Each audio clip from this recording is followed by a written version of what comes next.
Amen. On va lire la parole de Dieu dans Jean chapitre 17. Et je crois que cette semaine, moi-même, je m'assurerai là derrière pour voir comment vous entrez, afin de restructurer certaines choses. C'est notre deuxième année, on ne doit pas faire les choses en tâtonnant. Alléluia. Servir Dieu dans l'excellence, c'est être exigeant même dans le moindre détail. Ce qui fait l'excellence, c'est vraiment quand on peut quitter la généralité, on descend dans la spécificité, mais dans cette spécificité-là, on descend encore dans des amples détails. C'est ce qui fera que nous soyons une église ordonnée et une église disciplinée, voyez-vous. Donc dites-vous, demain, on peut ne pas avoir de protocolaire au culte. Comment on fera? Comment on s'assera? Donc c'est comme cela que je pense et je crois que vous devez voir les choses comme moi. Jean chapitre 17, du verset 1er au verset 12.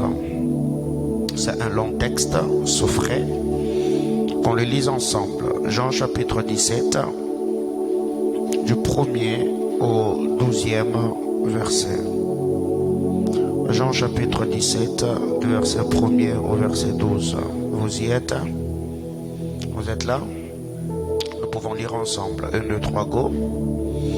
Après avoir ainsi parlé, Jésus leva les yeux au ciel et dit, Père, l'heure est venue, glorifie ton Fils, afin que ton Fils te glorifie, selon que tu lui as donné pouvoir sur toute chair, afin qu'il accorde la vie éternelle à tout ce que tu lui as donné.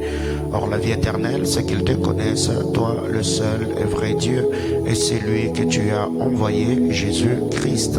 Je t'ai glorifié sur la terre, j'ai achevé l'œuvre que tu m'as donné à faire, et maintenant toi, Père, glorifie-moi auprès de toi-même de la gloire que j'avais auprès de toi avant que le monde fût. J'ai fait connaître ton nom aux hommes que tu m'as donnés du milieu du monde. Ils étaient à toi et tu me les as donnés et ils ont gardé ta parole. Maintenant, ils ont connu que tout ce que tu m'as donné vient de toi, car je leur ai donné le parole que tu m'as donné et ils les ont reçus et ils ont vraiment connu que je suis sorti de toi et ils ont cru que tu m'as envoyé. C'est pour eux que je prie, je ne prie pas pour le monde, pour ceux que tu m'as donné parce qu'ils sont à toi. Et tout ce qui est à moi est à toi, et ce qui est à toi est à moi. Je suis glorifié en eux. Je ne suis plus dans le monde et ils sont dans le monde. Et je vais à toi, Père Saint, garde en ton nom ce que tu m'as donné, afin qu'ils soient un comme nous. Lorsque j'étais avec eux dans le monde, je les gardais en ton nom. J'ai gardé ce que tu m'as donné, et aucun d'eux ne s'est perdu, sinon le fils de perdition, afin que l'écriture fût accomplie. Parole du Seigneur. Je vous prie de reprendre vos places. On acclame le Saintes Écritures. Bien-aimés dans le Seigneur, ce matin, une fois de plus, nous vous saluons, bénissons le nom du Seigneur pour sa grâce et sa fidélité. D'abord, nous saluons également tous les internautes, que Dieu bénisse abondamment, tous les bien-aimés frères et sœurs. Vous qui êtes connectés sur Facebook et vous qui allez suivre ce message en direct sur YouTube, que la grâce de notre Seigneur Jésus-Christ soit avec vous. Et je crois que nous sommes en train d'améliorer notre manière de faire les choses afin de vous permettre de suivre des cultes en ligne, et je crois que chaque grâce, chaque message, chaque onction, chaque ministre de Dieu qui défilera du haut de cet hôtel ne manquera pas de bénir vos vies de partout. Vous êtes en train de nous suivre. Bien-aimés dans le Seigneur, ce matin, je bénis le Seigneur, célébrons sa grandeur et ses hauts faits. Très tôt le matin, je me suis réveillé comme d'habitude afin de me tenir devant le trône du Seigneur et préparer la réunion de ce matin.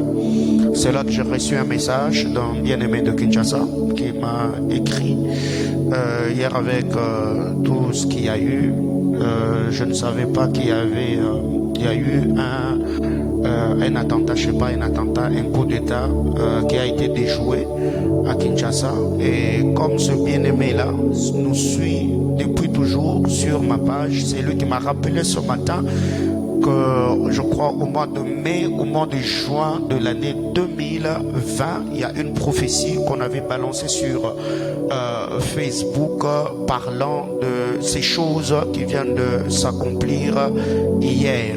Donc je vais vraiment demander à l'équipe de la presse de suivre de près tout ce que nous sommes en train de faire, car on n'est pas prophète seulement en donnant de paroles de connaissance et de prophéties sur le vie de gens, mais le Seigneur nous a beaucoup utilisé l'année passée, surtout pendant le mois d'août. On a libéré des très grandes prophéties. On a parlé sur le déchaînement de la lave, volcan de Nirangongo. Nous avons prophétisé sur beaucoup de choses et je vais demander à la presse de suivre cela de près parce que c'est pour l'édification du corps de Christ. Que quelqu'un me dise Amen.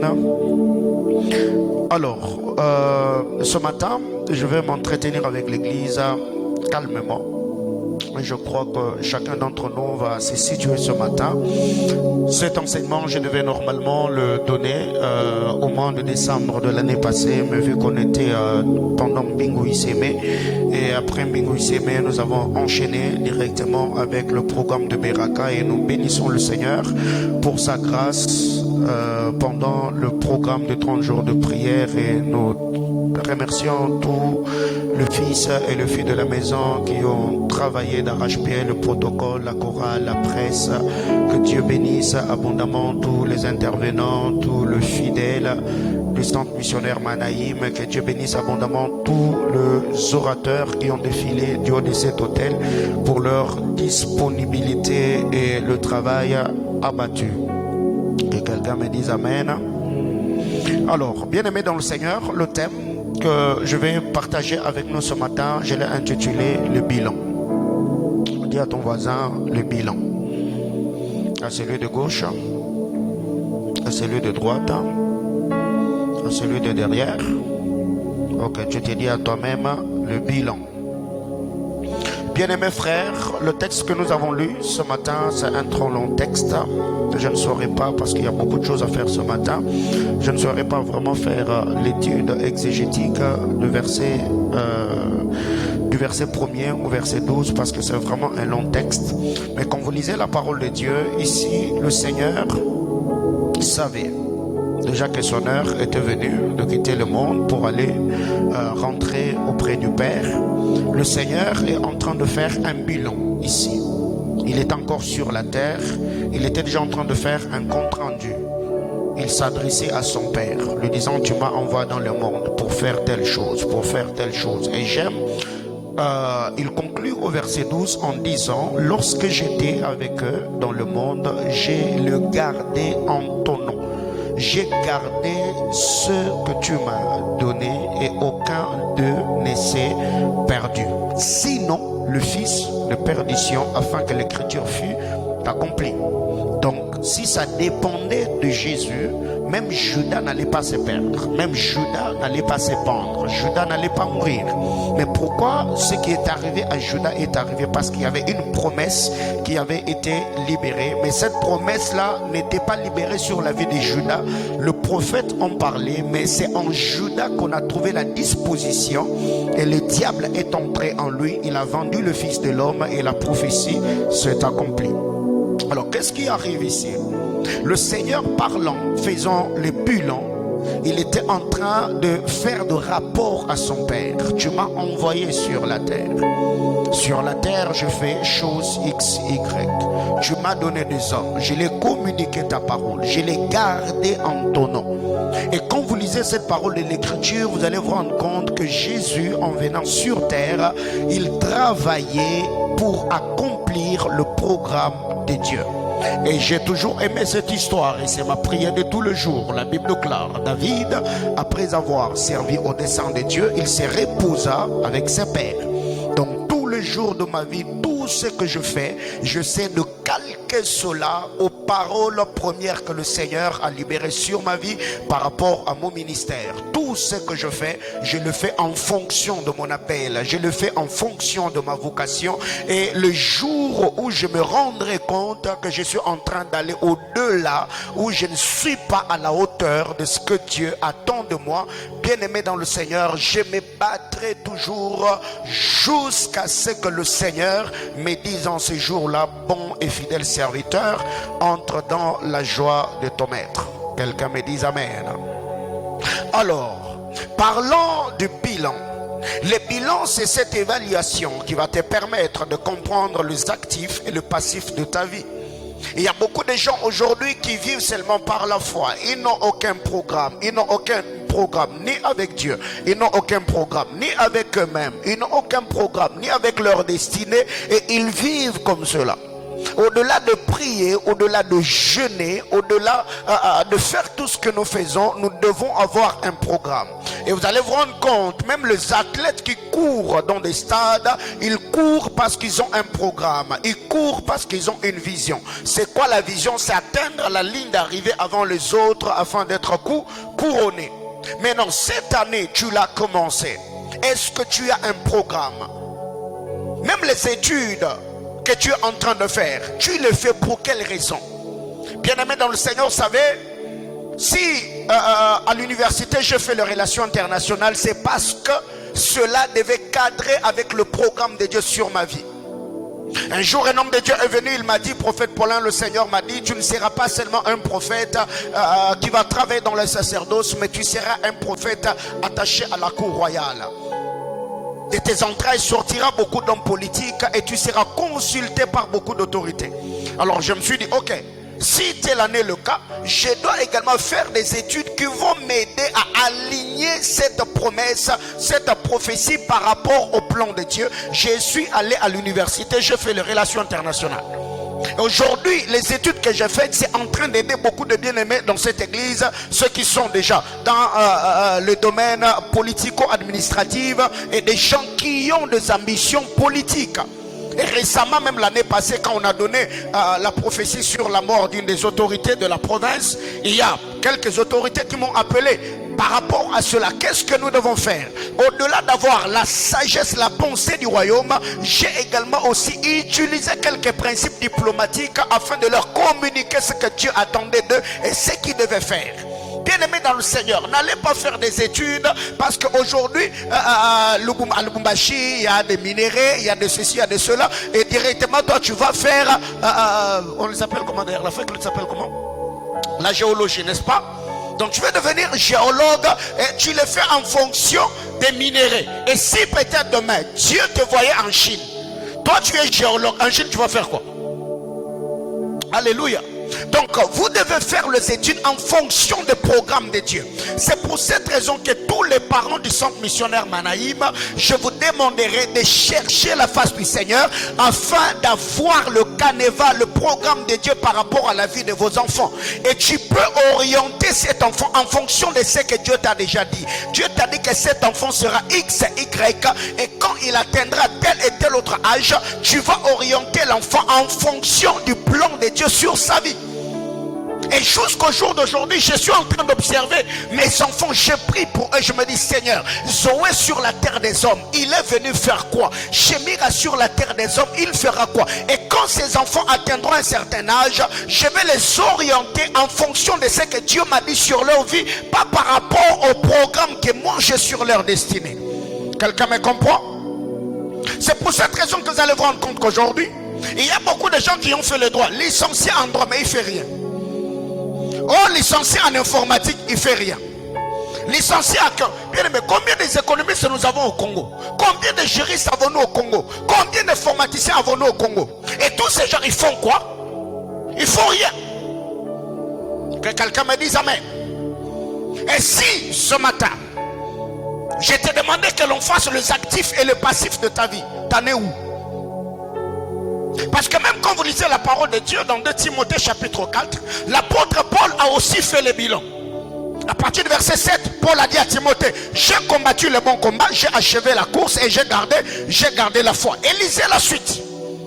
Paul était en train de faire son bilan à Timothée, en disant à Timothée, tu vois, lors de ma première comparution, X et Y m'a abandonné, j'étais resté seul, c'est le Seigneur qui m'a soutenu. C'était une forme de bilan où il était en train de présenter à son fils Timothée, qui était pasteur à l'église d'Éphèse, les actifs et les passifs de son ministère.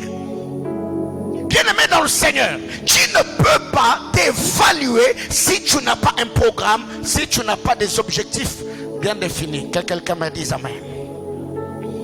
Ok. Ce matin, nous sommes dans l'académie de la compréhension. Que quelqu'un me dise amen. Alors, 5 petites choses de prime abord. Retenons que dans la vie, nous devenions ce que nous écoutons. Dans ta vie, tu vas devenir ce que tu écoutes. Dans ta vie, tu deviendras ce que tu écoutes. Quand vous lisez la parole de Dieu, Jean chapitre 15, le verset 3, Jésus-Christ a dit, vous êtes devenus purs à cause de la parole que je vous ai annoncée. Autrement dit, vous êtes devenus purs à cause de ce que vous avez entendu. Bien-aimé dans le Seigneur, ta vie aura les pélages des paroles que tu entends. Ta vie aura la couleur de paroles qui tombent dans tes oreilles. Alors, qu'est-ce que tu entends? Qu'est-ce qui tombe dans tes oreilles? À quoi exposes-tu ta vie à la longueur de la journée? Jésus a dit, vous êtes devenus purs à cause de la parole que je vous ai annoncée. C'est ce que vous avez entendu, c'est ce qui est tombé dans vos oreilles qui vous a rendu comment? Pur. 2. Nous devenons également ce que nous croyons. Tu deviens ce que tu entends, tu deviens ce que tu crois. Romains chapitre 4, le verset 18. La Bible déclare, espérant contre toute espérance, il crut, en sorte qu'il devint. Abraham est devenu ce en quoi il a cru.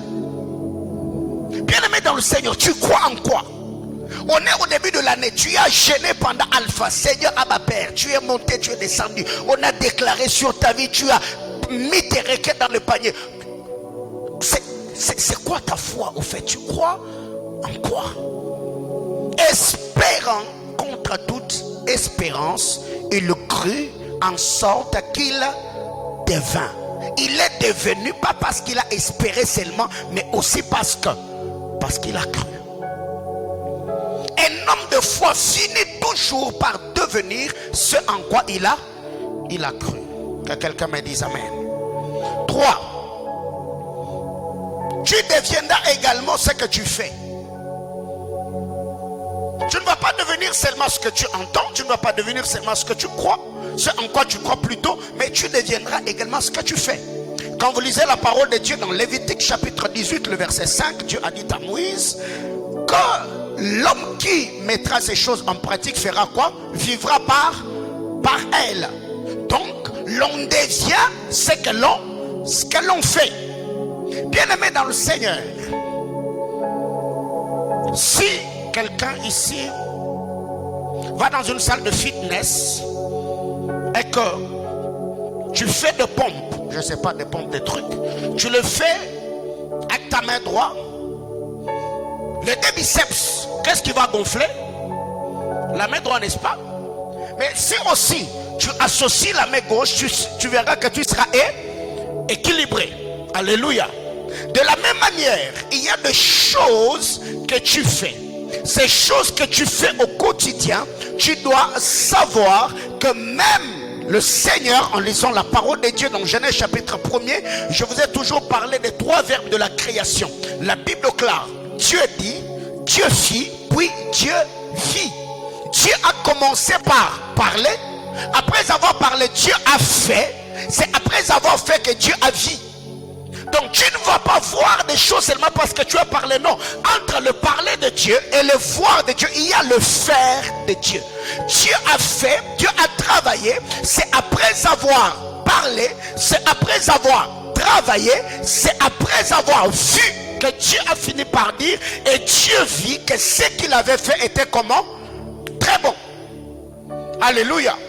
Donc ce que vous devez savoir, les choses que vous faites, vous finirez par devenir quelque chose en faisant ce que vous êtes en train de faire. 4. L'on devient également ce que l'on dit. Proverbe, chapitre 18, le verset 21. La vie et la mort sont au pouvoir de... L'homme qui aime cela fera quoi? Mangera le fruit. Qu'est-ce que tu dis? Qu'est-ce qui sort de ta bouche? Il y a des gens comme ça qui maudissent même leur propre vie. Oh non, nous là, nos frères, il faut parler positivement. Il faut apprendre à libérer le parole de grâce sur ta vie. Ne te méprise pas, ne te sous-estime pas. Si ceux qui sont autour de toi, ils te traitent d'une certaine manière, pensant que tu es galérien, pensant que tu es foutron, pensant que ta vie ne sert à rien, bien-aimé dans le Seigneur, considère-toi, vois-toi comme Dieu te voit et parle positivement sur ta vie. Bénis ta vie, bénis ton travail, bénis tes études, bénis ton ministère. Bien-aimé, je vous ai toujours dit, jusqu'au jour d'aujourd'hui, moi je le fais. Il m'arrive des moments où dans ma maison, quand je suis en train de prier, et que je sens que je suis enfermé dans ma chambre de prière, qu'il y a une forte onction sur ma vie. Bien-aimés frères, il y a des moments où je prophétise et je bénis mon ombre. Parce que la personne de Paulin a aussi besoin d'être bénie par l'onction du prophète Paulin. Je suis deux en un. Alléluia. Alors qu'est-ce que vous devez savoir? C'est que quand vous venez dans la sainte et glorieuse présence de Dieu, apprenez à parler positivement sur vos vies, apprenez à bénir ceux qui sont tout autour de vous, apprenez à libérer le parole de grâce, et le Seigneur Dieu qui agrée les prières des fils des hommes, il vous fera grâce et vous bénira selon ce dessein glorieux. 5. Tu deviendras également ce que tu vois. Josué chapitre 6, le verset 1 et le verset 2. Jéricho était fermé et barricadé. Dieu dit à Josué, vois, je fais quoi? Je te livre Jéricho. Quelqu'un comprend de quoi je parle? Que vois-tu?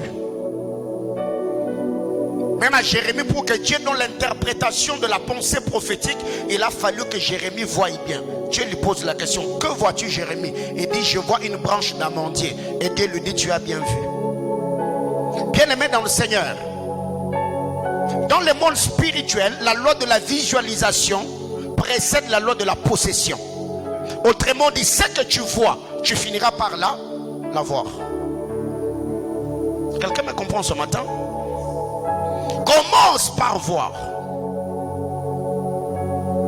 Quand tu pries, ferme tes yeux physiques, ouvre les yeux spirituels et regarde.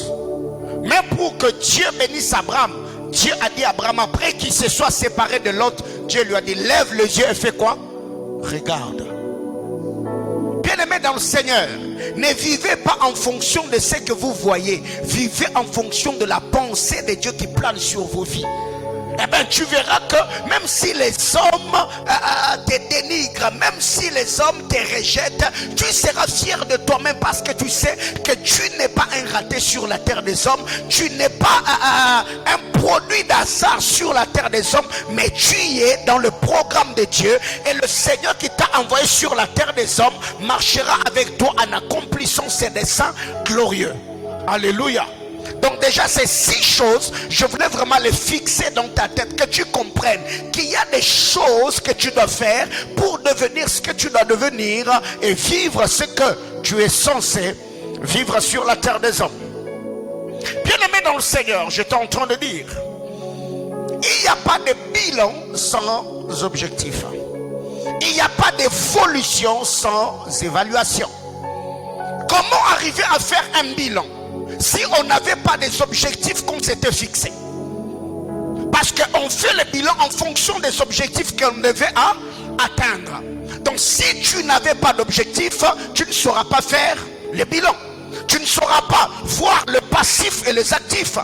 Ce qui a marché et ce qui n'a pas marché. Ce que tu as réalisé ou ce que tu n'as pas réalisé. Ce que tu as bien fait ou ce que tu as mal fait. Alors parlons des objectifs.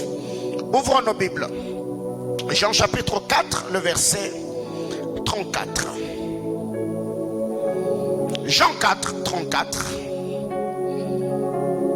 J'aime la parole de Dieu. Jean 4, 34.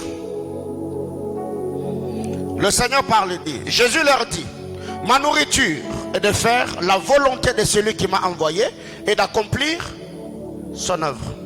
Ma nourriture est de faire la volonté de celui qui m'a envoyé et d'accomplir son œuvre. Ça, c'était l'objectif que Christ avait. Il était venu sur la terre pour accomplir l'œuvre de Dieu. Et cette œuvre, comment il devait l'accomplir? C'est en rachetant l'homme. C'est pour cette raison que Christ, connaissant les objectifs ou l'objectif qu'il avait, les jours que Satan a inspiré Pierre en disant, plaise à Dieu que cela ne t'arrive, plaise à Dieu que tu ne sois, que tu n'ailles pas à la croix. Jésus-Christ a réprimandé Pierre sur les champs en disant, arrière de moi, Satan.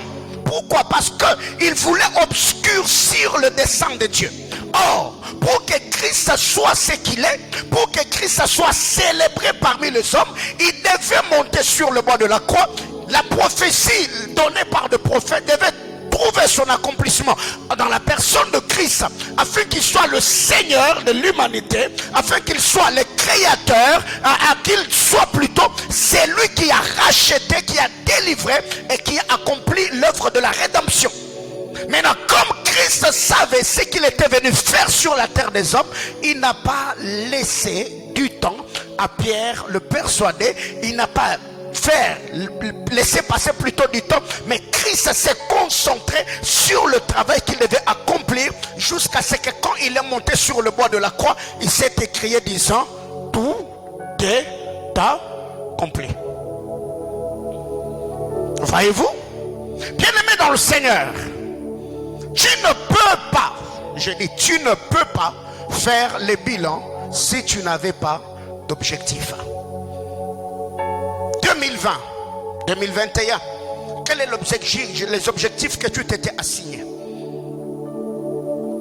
C'était quoi ton canevas? Qu'est-ce que tu devais accomplir? Et si ce matin, tu dois t'évaluer toi-même, qu'est-ce que tu as fait? Et cette année, 2022, qu'est-ce que tu feras? Bien-aimés frères, parlant des objectifs,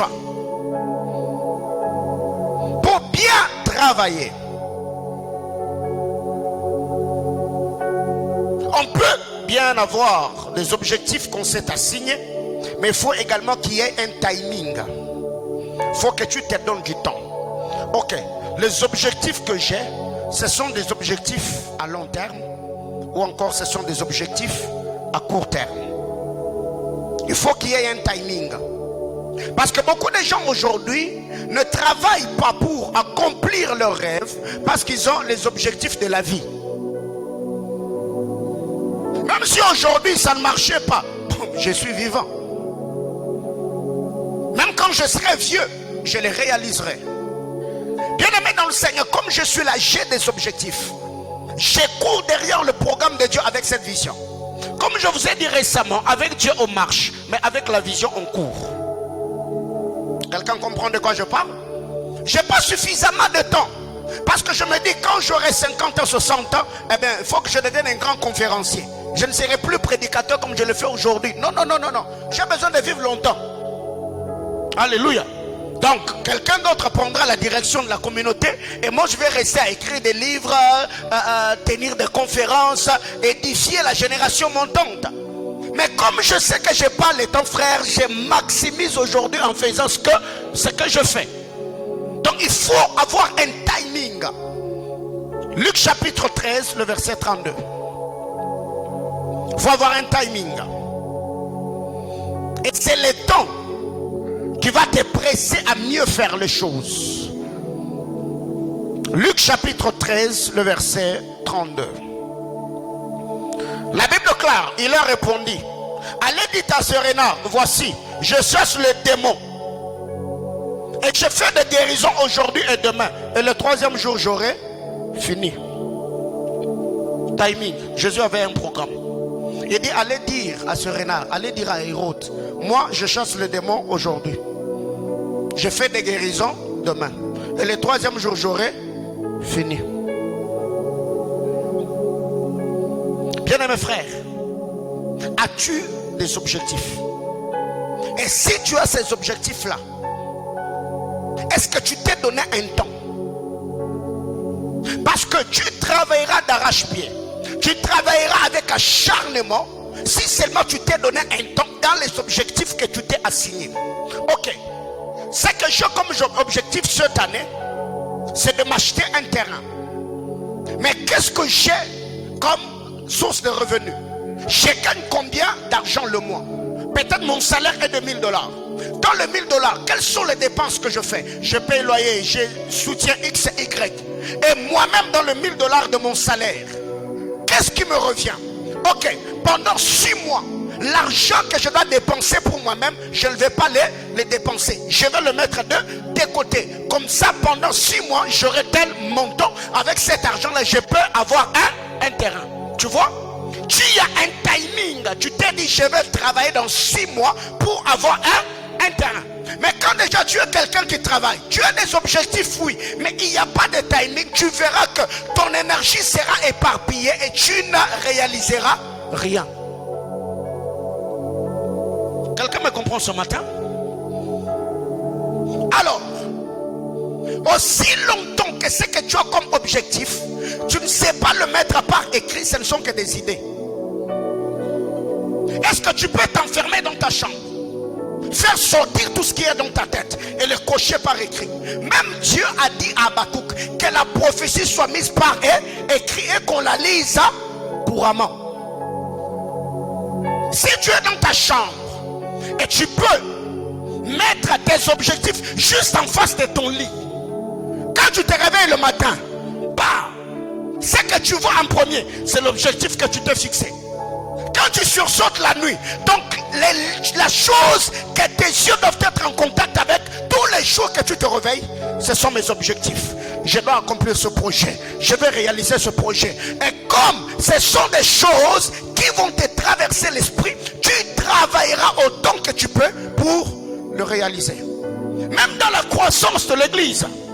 Pourquoi je vous ai dit que nous devons commencer un deuxième culte après le mois de juin? Objectif. Et qu'est-ce que je fais? Je réfléchis avec les administrateurs, je réfléchis avec la presse, et nous avons même donné le thème, pas seulement parce que Dieu nous a donné le fardeau, mais pour vous faire voir que c'est possible qu'on gagne des âmes, et que cette année qu'on puisse doubler, et qu'on ait un deuxième culte.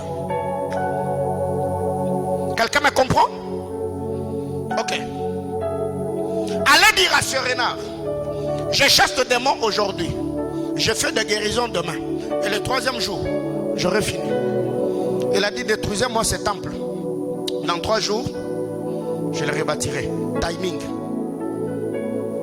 Mais toi jusque-là, les objectifs tu les as, mais le timing, c'est ce qui te manque.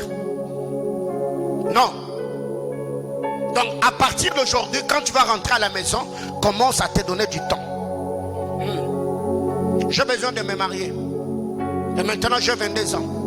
Quand j'aurai 25 ans, je vais finir mes études. Après 25 ans, je vais travailler pendant 1 année, 2 ans. Donc à 28 ans, je me marie. À 29 ans, j'ai mon premier fils. Tu as un programme. Frère, moi je grandis comme ça.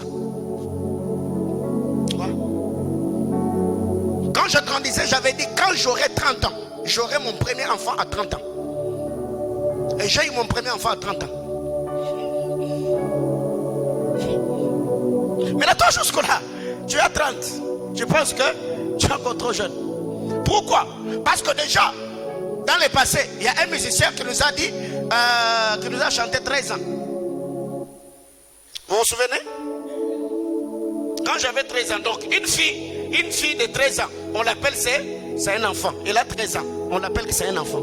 Alors qu'en ces temps-là, au temps de nos mères, quand une fille avait 13 ans, vous pouvez la laisser l'argent, elle vous gère à la maison, elle prépare, elle fait la provision. Aujourd'hui, donne l'argent à un enfant de 20 ans, elle va acheter iPhone. Et vous allez crever de faim à la maison. Dis à ton voisin, timing. Ok. Toujours dans ce premier point, parlons des objectifs. Tu n'as pas seulement besoin de timing, tu as aussi besoin de stratégie ou encore des agents accompagnateurs. Je me suis donné du temps. Quelles sont les stratégies que je dois mettre sur pied pour maximiser et arriver à réaliser le projet ou les objectifs que je me suis fixés? Jésus-Christ a fait 30 ans d'anonymat, 3 ans du ministère. Mais après, nous avons jeûné et prié pendant 40 jours et 40 nuits. Quand Jésus est sorti, il a fait quoi? Il a commencé à chasser les démons? Non. Il est d'abord allé appeler les 12, les agents accompagnateurs. J'ai des objectifs. C'est guérir le malade, c'est ressusciter les morts, c'est chasser les esprits impurs et monter sur le bord de la croix et mourir. Ok. Mais après moi, la vision doit continuer. Alors qu'est-ce que je dois faire? Je cherche des agents accompagnateurs. Marc chapitre 3 du verset 13 au verset 15. Il monte à la montagne et prie. Il appela ce qu'il voulut. Il vint vers lui. Ils en établit 12 avec le pouvoir de chasser les démons. Non, la Bible déclare, il en a établi 12 afin d'être avec lui et les confiant le pouvoir de chasser le démon. Bien-aimé dans le Seigneur, après que tu t'es fixé des objectifs, cherche maintenant des stratégies ou des agents accompagnateurs. Oui, le projet que j'ai, avec qui je peux le réaliser. Quelqu'un me comprend? Ok. J'ai le projet de faire telle et telle autre chose. Dans mon environnement, qui a la carrure?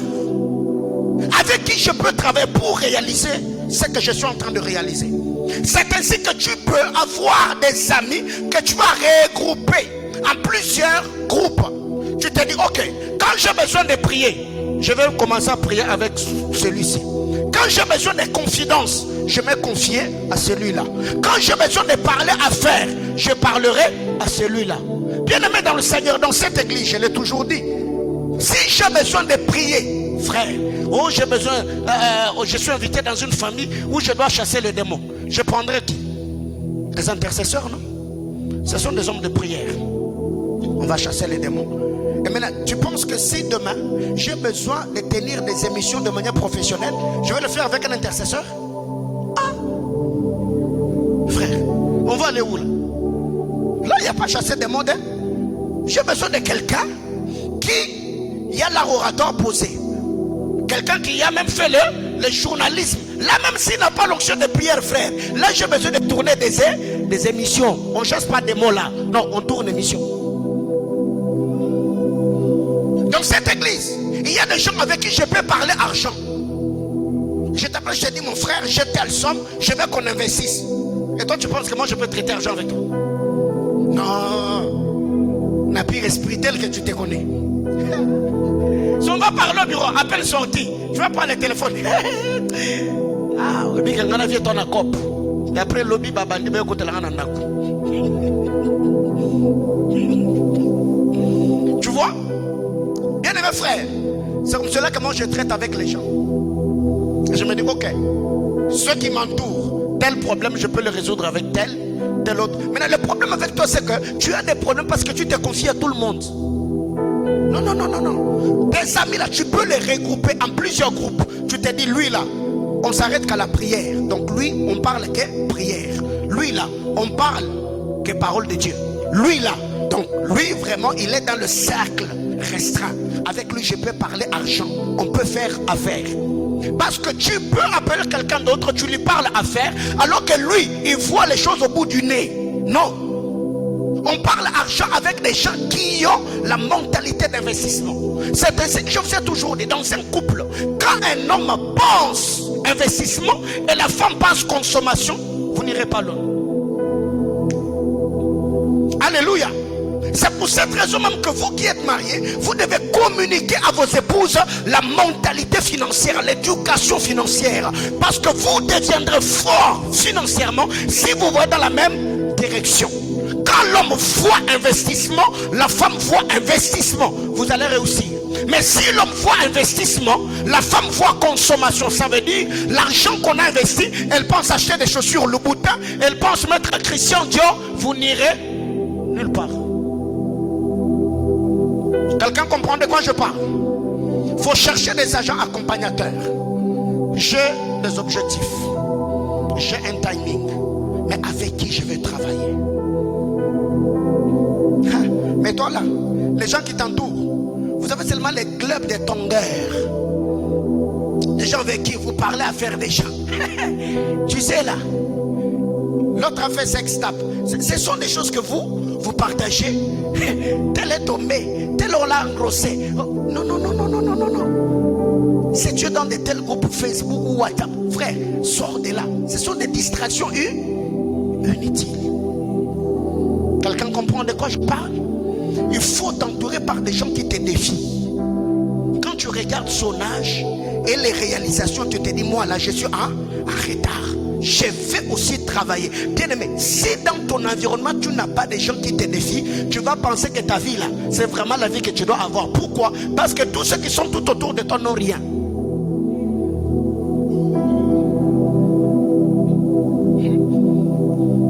Vous savez, par moment, récemment, je parlais, je crois, avec un frère. Je lui ai dit que depuis un temps, j'aimais beaucoup le foot, j'aimais beaucoup le catch américain. Mais depuis un temps, je commençais un peu à stopper. Tu vois, il y a par moment, Mbappé nous fait crier, non? Mais Mbappé là, c'est ton petit frère est très loin. Ça par moment, c'est ce qu'on oublie. Donc toi là, tu peux être même le père de Mbappé.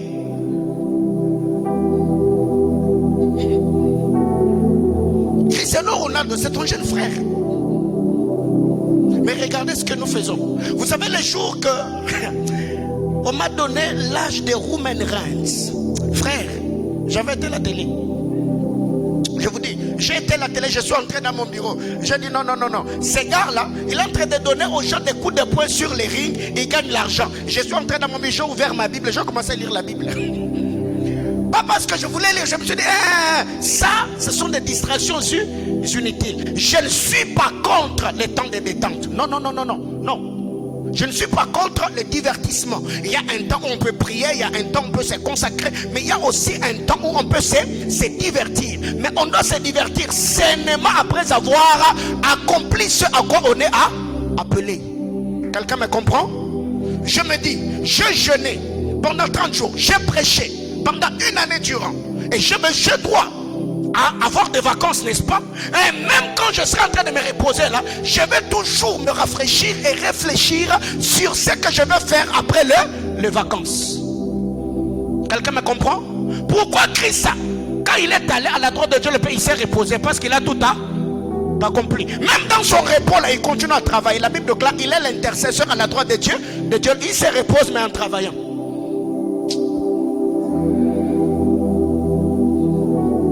Quelqu'un me dit amen. Dis à ton voisin que Dieu te donne des agents accompagnateurs. Ok. Toujours dans les objectifs, il faut avoir un timing, chercher des agents accompagnateurs, mais aussi il faut avoir une bonne lecture du temps. Matthieu chapitre 16, le verset 2 et le verset 3. Matthieu chapitre 16. Quelqu'un sûrement il va me dire, mais c'est culte de sanctification, culte de projet, souffre que je te dis ce que je dis parce que ça va t'aider. Jésus leur dit, le soir vous dites, il fera beau, car le ciel est rouge. Et le matin, il y aura de l'orage aujourd'hui, car le ciel est d'un rouge sombre. Mais vous ne savez discerner l'aspect du ciel, et vous ne pouvez discerner le signe des temps. Vous savez discerner l'aspect du ciel, mais vous ne savez discerner le signe des temps. Bien-aimés dans le Seigneur, toujours dans les objectifs à signer, il faut avoir une très bonne lecture du temps. Bien-aimés frères, un homme qui est censé ou appelé à marquer sa génération est celui qui sait saisir les temps et les opportunités. Vous savez, pendant les confinements, tous on était confinés, n'est-ce pas? En sortant du confinement, tu es sorti avec quoi? À part le surpoids. Pendant qu'on était confinés là, il y a des gens qui ont passé leur temps qu'à suivre la télé. Il est sorti avec plusieurs séries suivies. Mais il a fait quoi d'autre? Rien du tout. Mais il y a d'autres personnes, pendant le confinement, ils ont élaboré des projets d'entreprise. Et à la sortie du confinement, ils ont réalisé des grandes choses. Même au projet d'investissement, vous devez savoir quand est-ce qu'il faut investir. Bien-aimés frères, il y a des saisons où tu n'as pas besoin de la prédiction. Tu peux même sentir l'odeur de la saison et dire non, non, non, cette saison, c'est une saison favorable. C'est pour cette raison, quand Samuel prophétise Saül, il lui dit, dès que tu verras tous ces signes trouver leur accomplissement, tout ce que tu trouves à faire, fais-le, car Dieu est avec toi. Autrement dit, la saison est favorable pour toi. Travail d'arrache-pied. Bien-aimé dans le Seigneur, il faut la lecture du temps. J'ai des agents accompagnateurs. Il ne faut pas que tu fasses les choses en dehors du temps. Non, non, non, non, non. Une chose est bonne quand elle est faite dans le temps. N'est-ce pas? Ouais. Même le lancement de cette activité, je l'ai fait dans le temps.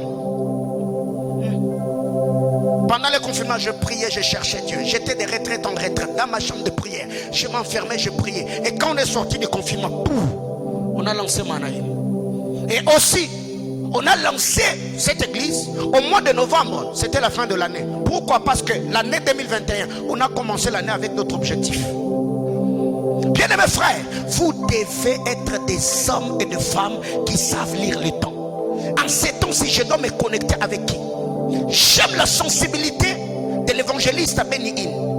Benny Hinn s'attache à quiconque dans sa saison. C'est pourquoi il finit jamais.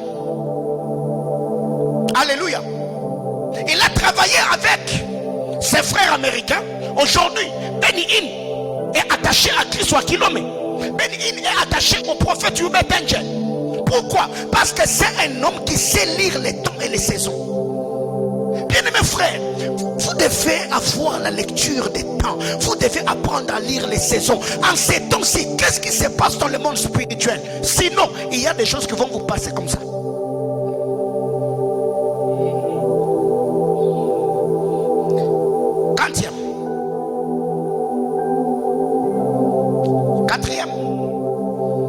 Quatrième chose.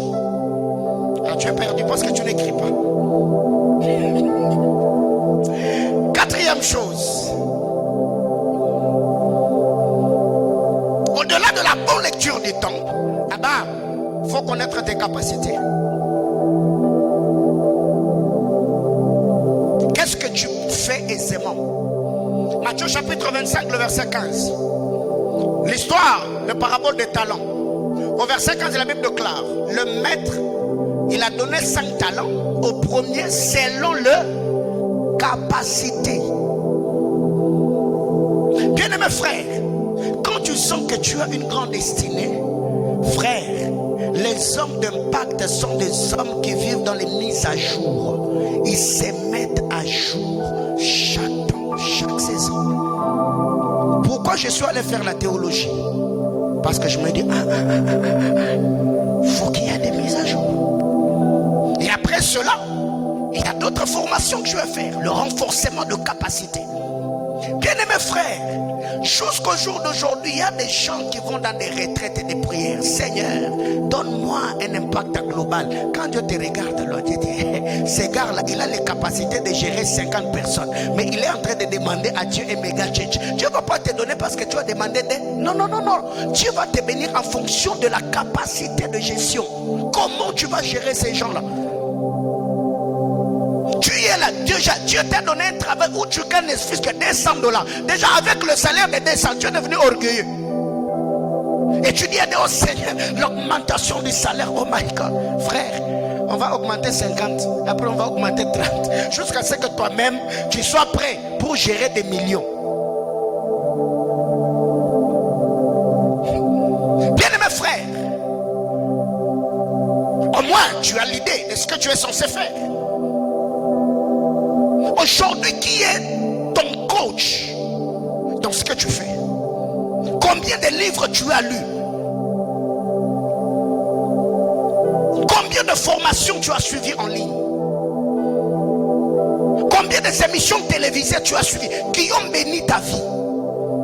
Ici, je ne suis pas en train de parler des livres chrétiens, non. Tu es juriste, tu es médecin, tu es informaticien. Au-delà de tout ce que tu as appris à l'université, bien-aimé dans le Seigneur, qui aujourd'hui tu peux te dire, moi dans ce que je suis en train de faire, c'est telle personne qui me coach, sa manière de faire, sa façon de faire. Quand je le vois, il me pousse à réussir dans ce que je fais.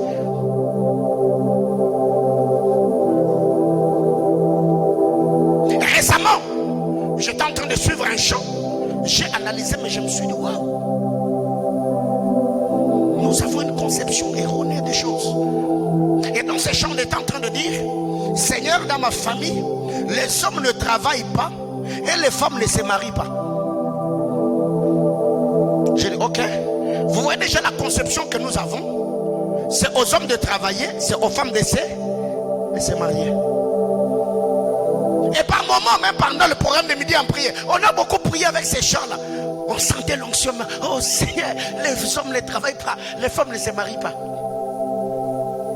Et tu vois maintenant nos jeunes sœurs, tout ce qu'elles savent faire, c'est prendre des vitamines pour avoir des formes, avoir des talons 15 cm en train de dandiner pour gagner mariage. Alors qu'il y a des femmes qui sont en train de réfléchir comment monter entreprise, comment faire asseoir sa vie financière. Alors qu'il y a les autres, même pour manger pizza, il faut qu'on envoie un Airtelman.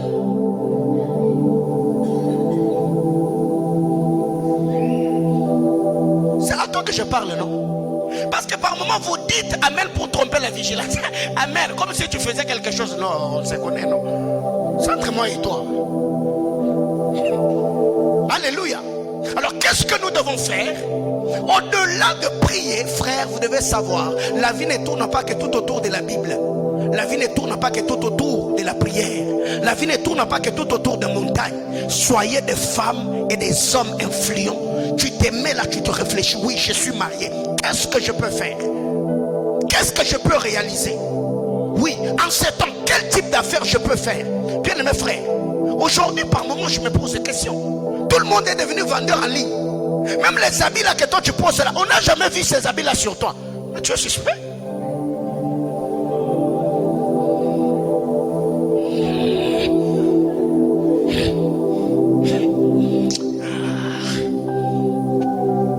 Je vous décourage pas, mais c'est une observation.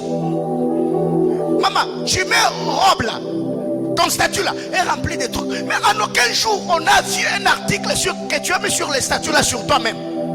Ah non, tu es suspect. Alors on va acheter c'est qui?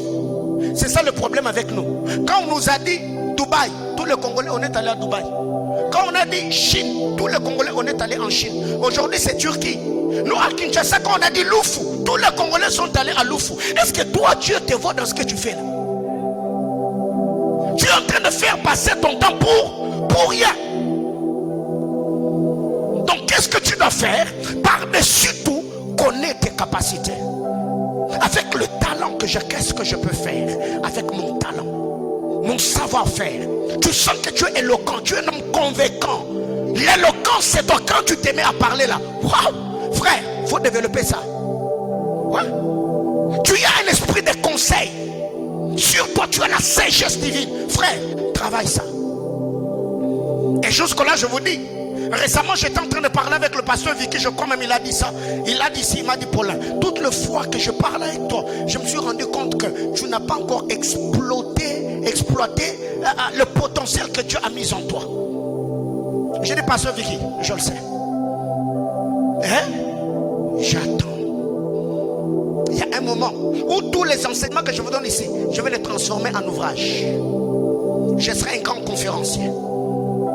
Demain après-demain, je ne serai pas seulement un conférencier dans le domaine ministériel, mais non entrepreneurial aussi. L'esprit d'entrepreneuriat est là. Bien mes frères, il faut bien exploiter ton tibia. Quelqu'un comprend de quoi je parle? Il faut travailler. Dis encore à ton voisin les bilans. Après le capacité, il faut savoir ce que tu veux devenir. Tu veux devenir quoi? Tu veux devenir qui? Je travaille, oui, pour devenir quoi? Je prie pour devenir qui? Genèse 26. le verset 12 et le verset 13. Genèse 26, le 12e et le 13e verset.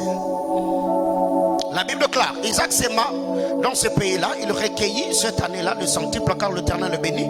Cet homme devint riche, il alla s'enrichissant de plus en plus jusqu'à devenir fort riche. Pourquoi Isaac a investi? Parce qu'il voulait récolter. Et c'est la pensée d'investissement qui a fait qu'Isaac devienne riche. Autrement dit, quand Isaac investissait, c'était pour s'enrichir. Donc il avait une vision. Maintenant toi là, dans ce que tu fais là, tu veux devenir qui? Parce que quand on veut devenir quelque chose, on maximise dans ce que l'on fait. Tu te dis, ok, j'ai commencé cette affaire avec 2000 $. Mais papa, tu as un capital de 2000 $, mais je te vois mettre une chaussure de 300 $. Comment tu fais? Tu dis, oh non, je cherche l'argent pour que je monte une entreprise. Mais quand je regarde dans tes mains, tu as un téléphone de 800 $. Et j'ai toujours posé la question aux jeunes sœurs. Papa est fonctionnaire de l'État. Donc jusque-là, avec tous les arriérés, comment est-ce que tu peux avoir un iPhone 12 Max Pro? Tu fais quoi? Tu es étudiante.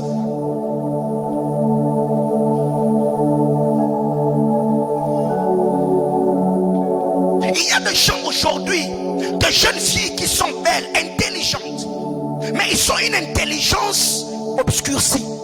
Avec la beauté que tu as, tu gagnes un Dieu papa qui est l'âge de ton père et tu sors avec cet homme pour te faire de l'argent. Tu peux exploiter ce que Dieu t'a donné pour gagner ton argent sainement.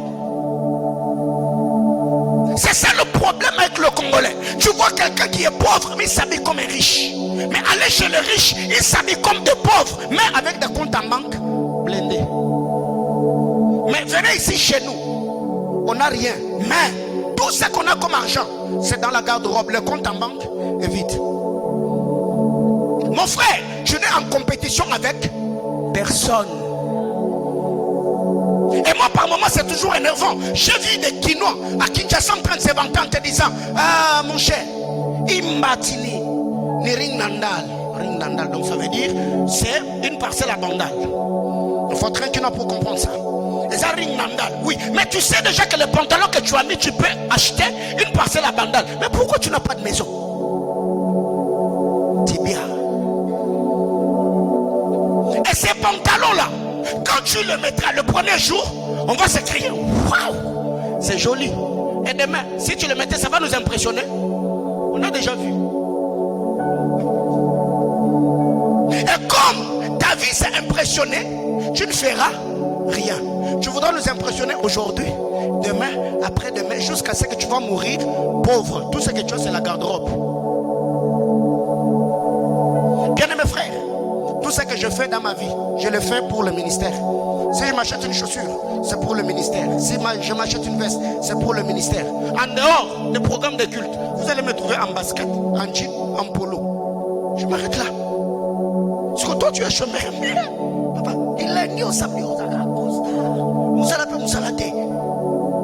Ou là, ta magasin pour que bête tourne la ville. Quelqu'un comprend? Donc, il faut savoir ce que l'on veut devenir. Qu'est-ce que tu veux devenir? Et pour le devenir, il faut avoir des objectifs. Et après que tu aies des objectifs, donne-toi un timing. Dans ton timing là, cherche des agents accompagnateurs. Oui. Même si tu as des agents accompagnateurs, découvre c'est quoi ton talent, ton potentiel, tes capacités. Frère, ce que je dis là, si c'était dit par John Maxwell, vous allez acheter les livres. Mais comme c'est dit par votre frère congolais, on dit seulement Amen. Ok. Dernière chose, parlant des objectifs, eh bien, il faut avoir l'étude du milieu. Dis à ton voisin l'étude du milieu. Néhémie chapitre 2, du verset 13 au verset 15. Néhémie avait le projet de rebâtir la muraille de Jérusalem. Quand il arrive, la Bible déclare, Néhémie s'est levé la nuit. Il est allé d'abord inspecter les lieux. Il a regardé l'état de la muraille, comment ça se passait pour Pourquoi? Il devait s'enquérir de la situation afin de se situer par rapport à ce qu'il devait faire. Bien-aimés frères, ça c'est ce que j'ai fait en premier quand je suis à Lubumbashi. Quand je suis arrivé ici, j'ai commencé à récolter des informations. Je devais me renseigner sur l'église au Katangès, les hommes de Dieu qui ont marqué l'histoire, nos pères. Et par-dessus tout, j'ai cherché maintenant à comprendre les entités spirituelles qui opèrent sur la vie. Et c'est pour cette raison, on est en train de vivre ce que nous vivons aujourd'hui. Bien, mais il faut avoir une bonne étude du milieu. Ici à Lubumbashi, qu'est-ce que tu peux faire ici? Tu habites un quartier, tu es dans une commune, tu vis dans une province, dans un pays. Bien, mais il faut avoir l'étude du milieu.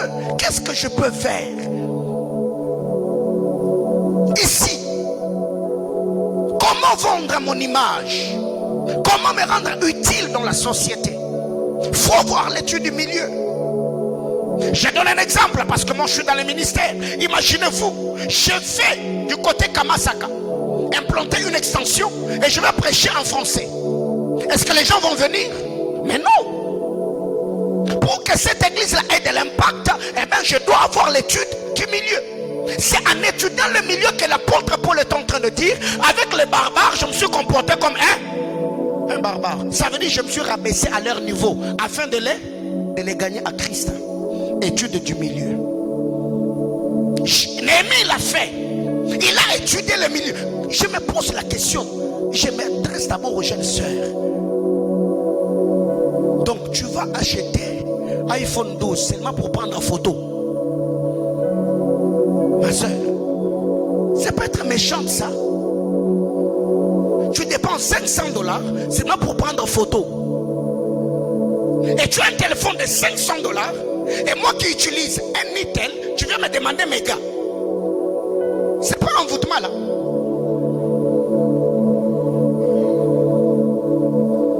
On est Tommy Yeko.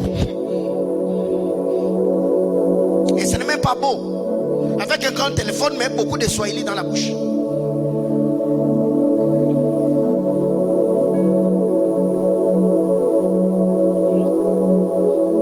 Tu vois, il y a d'autres choses que l'on peut acheter parce qu'on a certains rendez-vous d'affaires.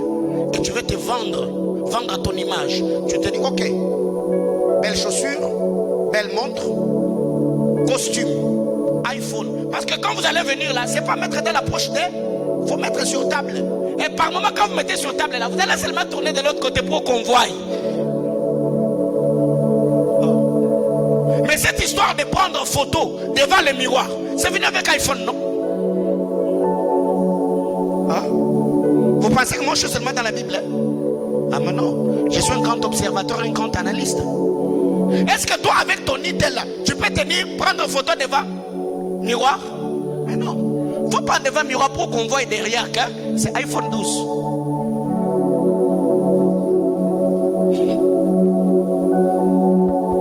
Alors que iPhone 12 là, c'est un chiffre d'affaires. À Kinshasa, j'ai vu des gens qui étaient Kingasani. Il n'a que 20 000 francs comme capital. Quand il arrive en ville, il achète des ceintures. Il vend, il fait étudier les enfants, il paye le loyer. Mais tu trouves une jeune fille qui n'a ni boulot, ni source de revenus. Il a $1 200 entre les mains. Ma soeur, il faut être méchante. Et moi, je ne me donnerai jamais de telle folie. Jamais. Quand j'étais encore seul, aujourd'hui j'ai 3 enfants. Il faut que je vive comme si de rien n'était. Mais jamais. Jamais. Là, je ne suis pas en train de dire que si Dieu te bénit, ne te fait pas plaisir. Non. J'équilibre. Mais tu peux t'acheter un iPhone 12 si déjà tu as quand même un certain niveau. Tu te dis, ok, à ce niveau, je peux dépenser des $100 sans stress. Je me fais plaisir parce que je... Mais toi là, même plaisir lui-même est étonné. Quand plaisir là t'est... Mais lui là, il me veut quoi?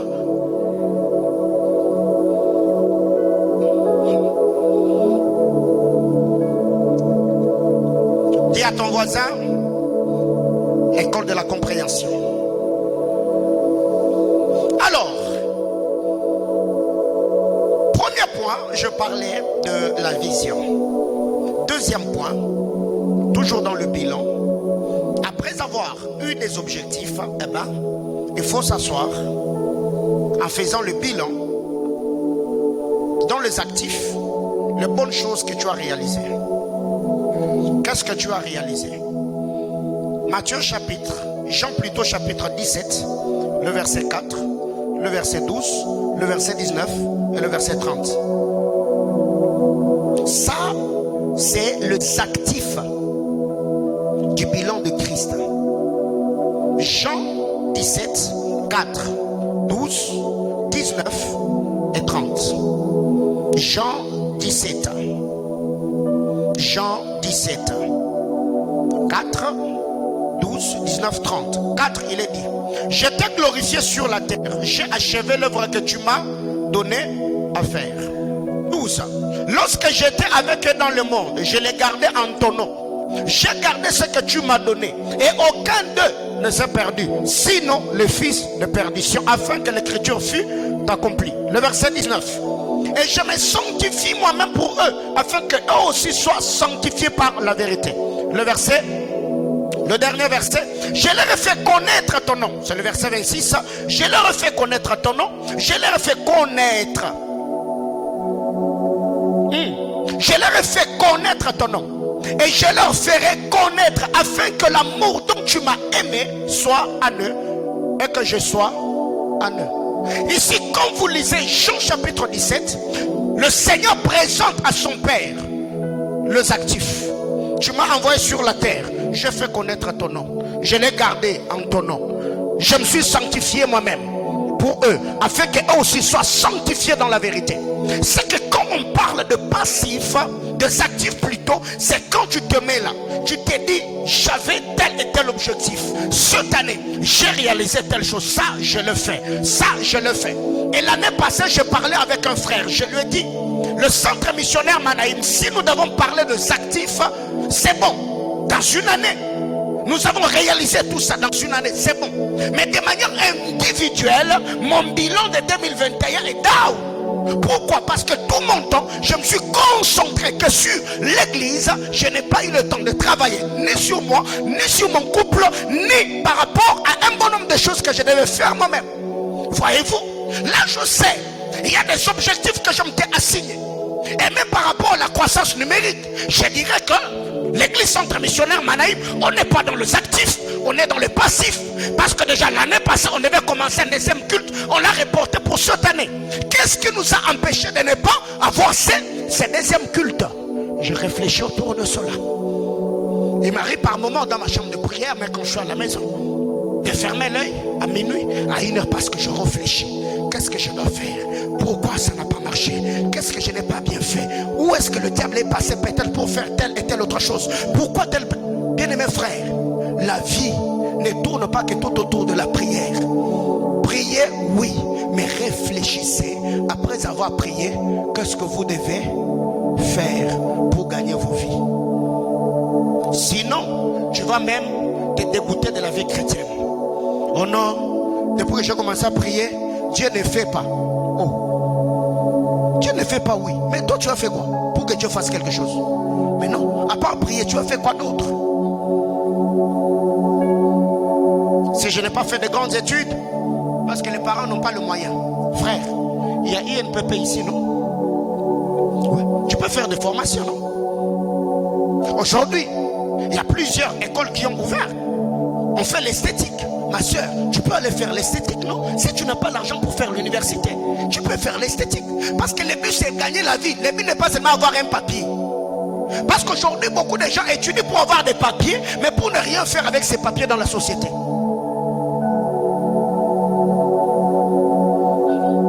Tu vas à l'université, tu fais 5 ans. Licencié en droit. Mention grande distinction. Après, on te va vendre des vêtements en ligne. C'est pas sorcellerie là.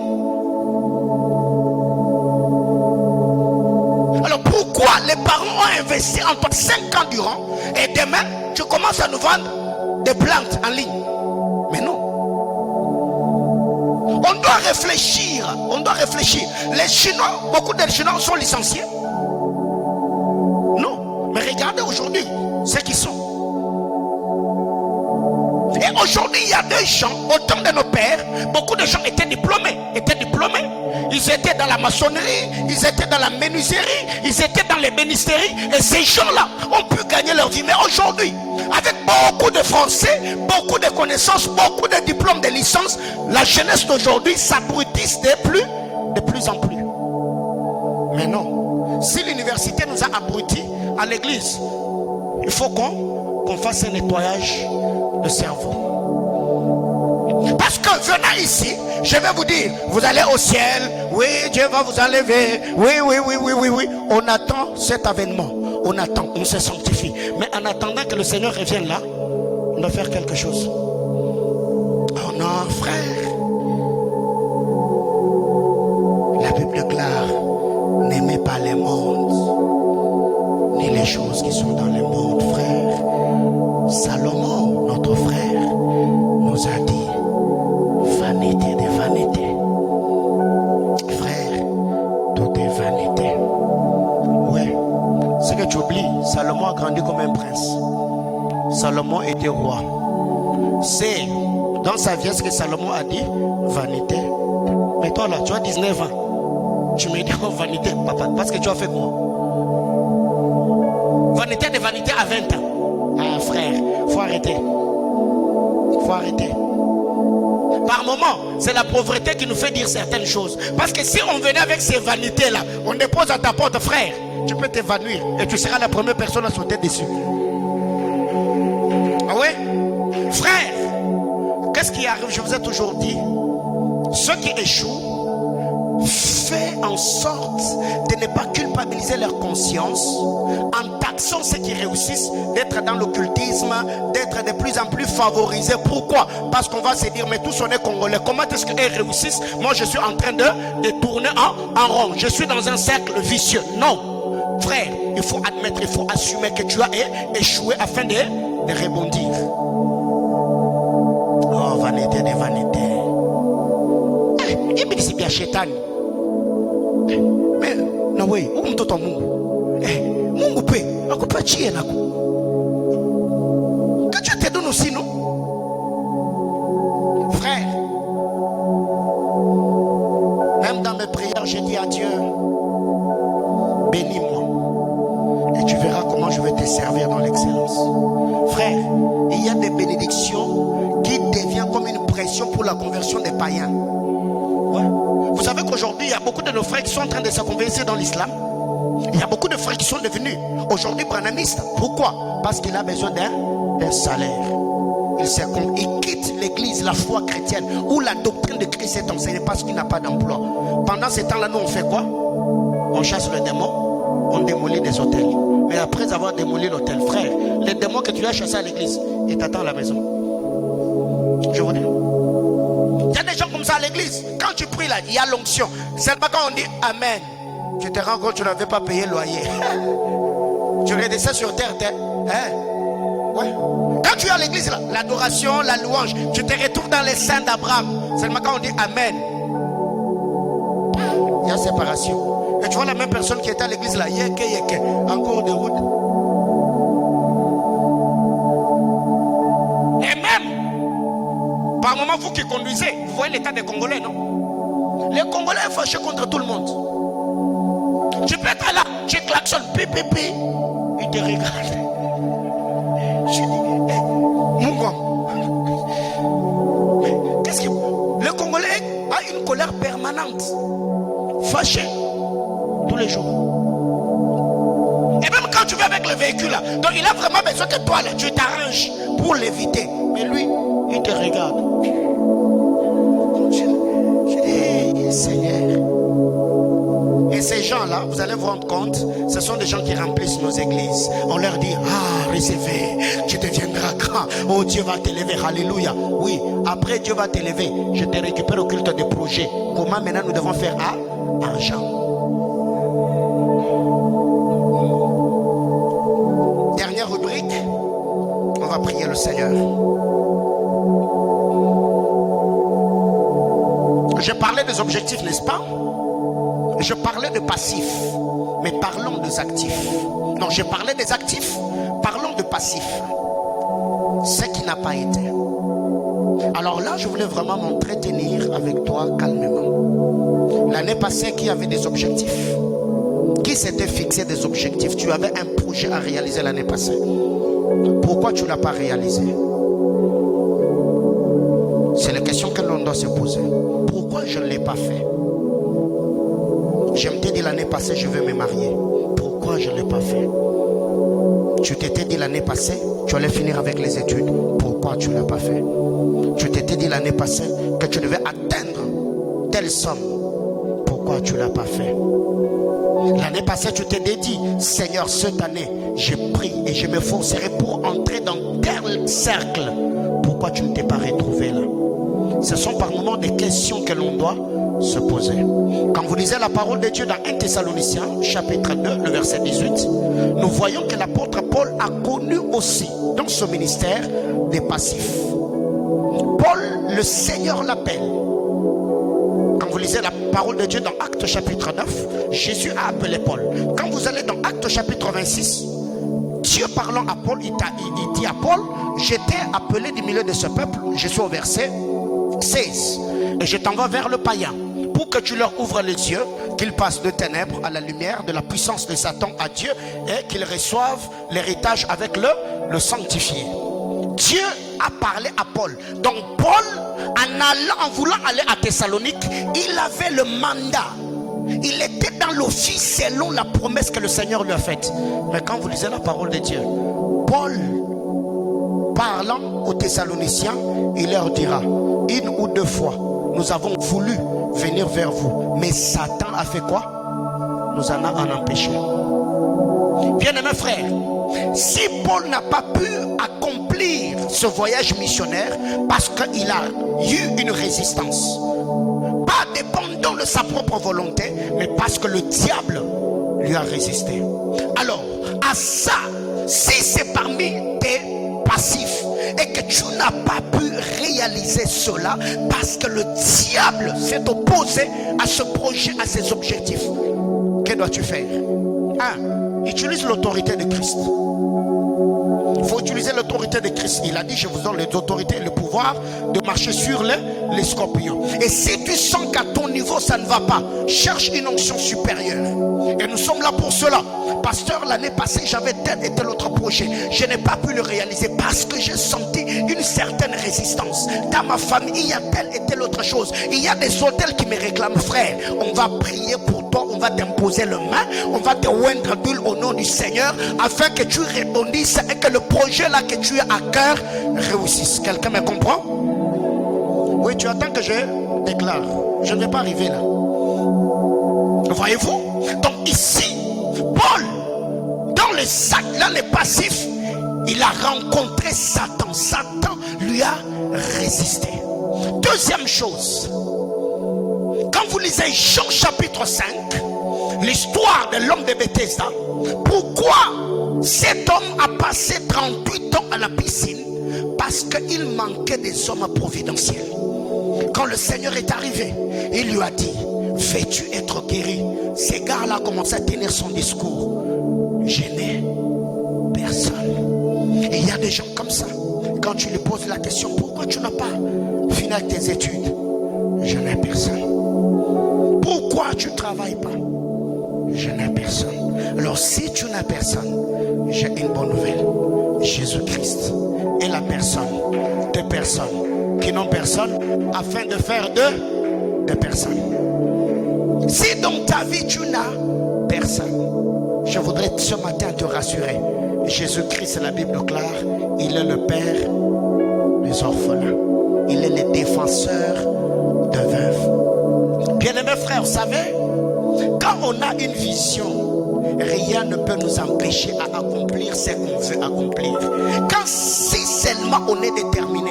Mon père est décédé en 99. Ma famille, ma mère, ils ont travaillé jusqu'à ce que je décroche mon diplôme d'état.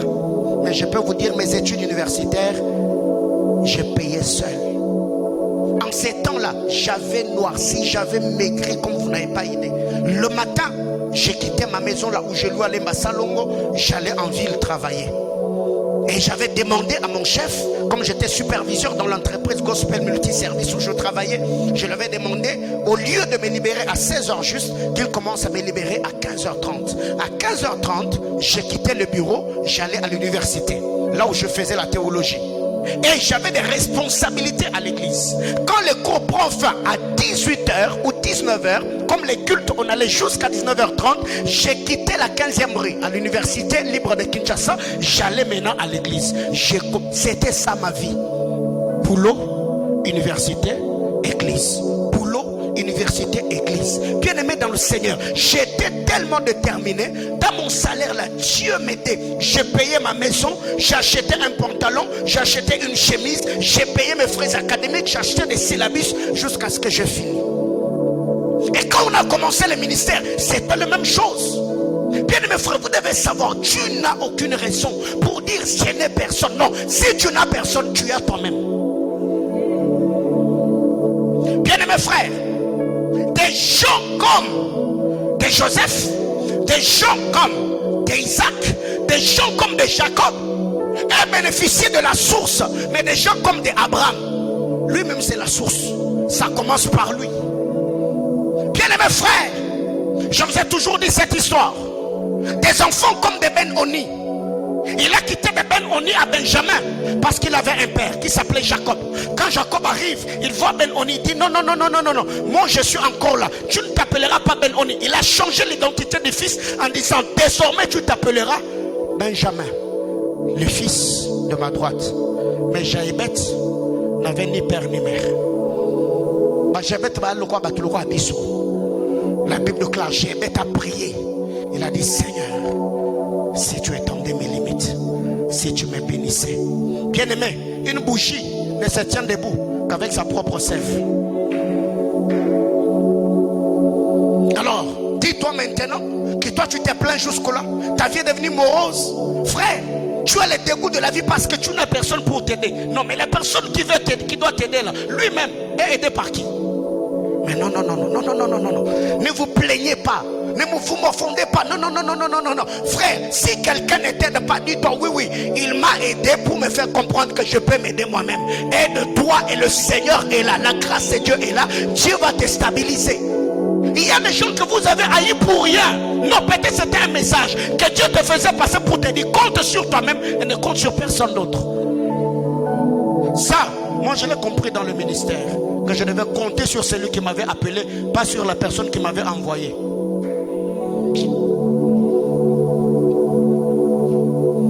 Vous haïssez les gens pour rien.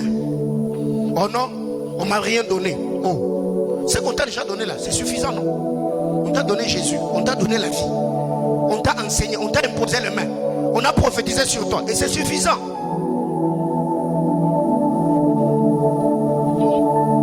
Cet homme de Bethesda, il n'avait personne, selon lui. Mais le Seigneur est venu. Il lui a dit, lève-toi, prends ton lit et fais quoi? Et marche. Oui. Si tu manques des hommes providentiels, tu peux les demander à Dieu. Seigneur, cette année, j'ai le projet, mais je n'ai pas de financement. Envoie-moi des investisseurs. J'ai des idées, mais je n'ai pas de relation. Donne-moi des relations. Seigneur, je suis courageux, mais je n'ai pas de moyens. Seigneur, fais-le. Bien aimé, la Bible déclare, demandez afin que votre joie soit comment? Parfaite. Oui. Par un moment, vos requêtes n'arrivent pas à rencontrer le besoin de Dieu parce que vous n'avez pas de vision, vous n'avez pas d'objectif. Un homme qui a un objectif, bien aimé frère, tous ces sujets de prière va tourner autour des objectifs qui s'est assigné. Voilà. Autre chose. Il y a des gens aujourd'hui, parmi les actifs, les passifs, quand vous leur posez des questions, pourquoi tu ne travailles pas? On n'engage pas les gens, les entreprises. J'ai déposé des dossiers ça et là. Si personne ne t'engage, engage-toi toi-même. Et je ne suis pas en train de dire engage-toi toi-même en devenant pasteur. Non, engage-toi en devenant investisseur. Je vous ai toujours parlé de cette histoire. Et c'est mon père spirituel qui le partage. Il dit à un papa, un jour il entre dans son bureau et lui dit, pasteur, cet enfant à Kinshasa, je l'ai envoyé faire le droit, il a échoué. Je l'ai envoyé faire l'économie, il a échoué. Je l'ai envoyé faire la médecine, il a échoué. Au coup comme c'est pasteur, C'est comme si le sacerdoce, c'est une poubelle de ratés. Non, non, non, non. Ça, je dis non. Non, non, non. Regardez ce qui arrive aujourd'hui. Bien-aimés frères, vouloir servir Dieu n'est pas synonyme de commencer un ministère. Avoir l'appel de Dieu n'est pas synonyme de commencer une église. Mais non. Et je l'ai dit la fois passée. Alors que d'autres nations engendrent des entrepreneurs, au Congo, on engendre des pasteurs et des prophètes. Au lieu que le Congo nous donne des entreprises, au Congo, il n'y a que des églises qui naissent. Et comment est-ce qu'une telle nation va se relever? Non. Et pourquoi aujourd'hui, beaucoup de gens fuient derrière le ministère et nous avons des prophètes clandestins partout aujourd'hui à Lubumbashi, tout le monde est prophète, tout le monde a des visions. Pourquoi? On cherche à gagner la vie tout en mentant, tout en escroquant les gens. Non. Quand vous lisez la parole de Dieu, Juge chapitre 1er, Jephthé a connu un refus. Il était un vaillant homme, mais il y avait quelque chose qui était attaché à sa vie. Il était le fils d'une prostituée. Ses frères l'ont rejeté. Mais ce que j'aime, la Bible déclare, il est allé à Tob. Il a commencé à faire des excursions avec les hommes de rien. Bien-aimés frères, faites très attention. Si vous voyez des hommes de rien, entourez quelqu'un qui a l'appel de Dieu. Ah non, non, non, non, non. Je voulais dire à quelqu'un, faites très attention. Quand vous voyez les mécontents, les endettés, les hommes à problème, allez dans la caverne d'Adoulam pour rejoindre David. Faites très attention. Parce que l'onction sur un roi a la capacité de faire d'un endetté un vaillant homme. L'onction sur un roi a la capacité de faire un homme de rien, quelqu'un d'important dans la société. Alors du haut de cet hôtel, si ici je suis appelé par Dieu, vous qui avez vécu dans votre vie et que le porte s'est fermé de plus en plus, les affaires que vous faisiez, rien ne marchait, j'ai pris que le Dieu d'alliance se souvienne de chacun d'entre vous, qu'il vous rende prospère et fasse éclater sa gloire dans vos vies au nom de Jésus-Christ. Il faut faire très attention. Pour clôturer, si tu es allé d'échec en échec, le passif, il y a beaucoup de choses que je ne saurais pas énumérer ici car la liste est exhaustive. Dans le passif, il y a ces choses que nous n'avons pas pu faire. Et toute le fois qu'on veut expliquer cela aux hommes, on attache toujours à cela, la conjoncture du pays. Je ne l'ai pas fait parce que ça n'a pas marché, parce que là, nous sommes dans le passif. Mais qu'est-ce qui t'a empêché à le réaliser? Tu verras toujours que tu peux toujours trouver une issue ou trouver d'autres mesures palliatives qui vont te permettre à rebondir et aller de l'avant. Si tel était le cas pour toi et tout ce que tu as fait l'année passée, ton bilan est négatif, donne-toi une seconde chance. La Bible déclare qu'il y a de l'espérance pour tous qui vivent. Bien-aimés frères, quand vous lisez la parole de Dieu, Josué, après avoir vaincu Jéricho, il est tombé devant Haï. Il a pleuré, il a gémi devant Dieu. Le Seigneur lui a dit, ôtez d'abord l'interdit. Après, allez. Rentrez encore, affrontez le même pays qui vous a fait tomber. Cette fois-là, avec Dieu, quand Josué est parti, il a remporté la victoire. C'est possible que ton bilan de 2020-2021, et tu es allé de passif en passif, de passif en passif. C'est possible que tu crois encore que Dieu peut encore te faire grâce. Ça peut encore marcher.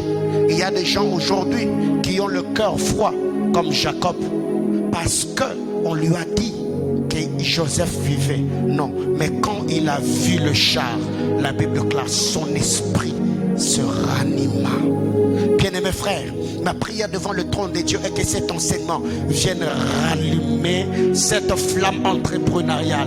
La vie de prière que tu as perdue, le dégoût de la vie que tu as eu. Tu es allé de relation en relation, de déception en déception. Tu as même eu le dégoût de servir Dieu. Je m'adresse à ces pasteurs où l'église est par terre, l'onction est par terre, tous les partenaires sont partis. Tu peux encore cette année te donner une seconde chance et dire à Dieu, je peux encore repartir à zéro et Dieu peut toujours me faire rebondir. Bien-aimé dans le Seigneur, ce matin j'étais venu dire à quelqu'un, c'est possible qu'avec le Seigneur, si le bilan de 2021 était de passif en passif, c'est possible si Dieu, par sa grâce, il a changé le mal de Joseph en bien. Dieu est possible de changer des passifs en actifs. Dieu est capable de te relever dans tes décombres et te placer au sommet des collines éternelles. Que Dieu nous bénisse abondamment et que sa grâce soit sur vous. Levons-nous, on va prier le Seigneur.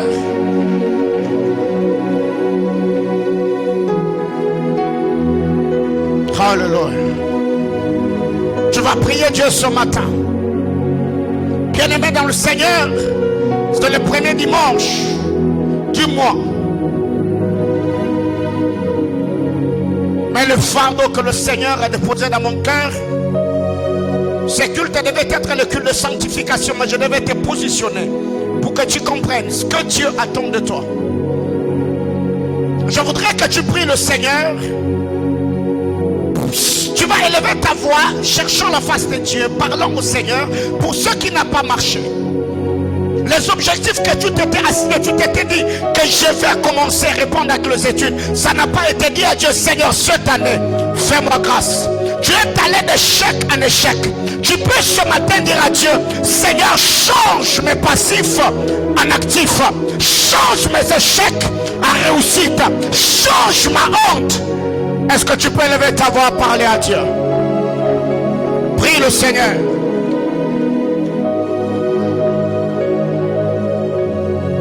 Yes, yes, yes, yes, yes, yes.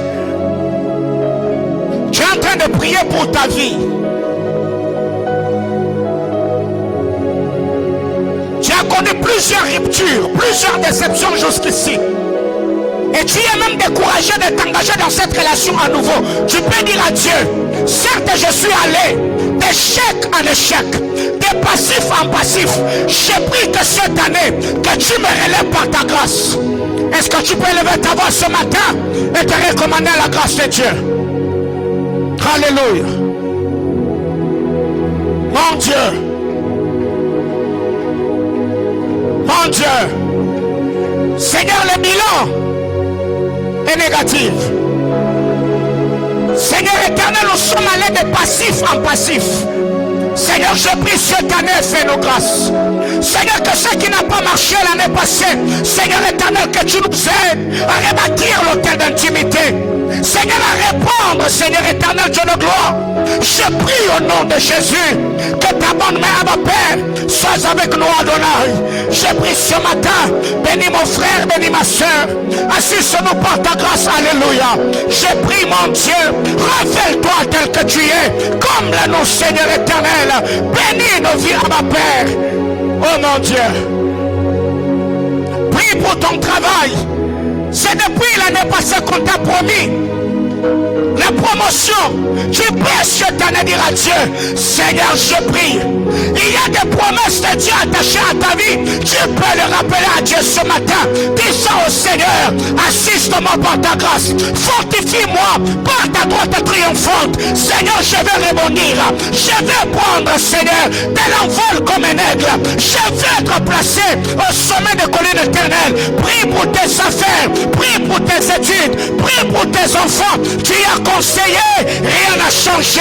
Ton mariage balèle. Tu peux dire à Dieu, là où il y avait le passif, Seigneur, je prie, change mes passifs en actifs ce matin. Yes.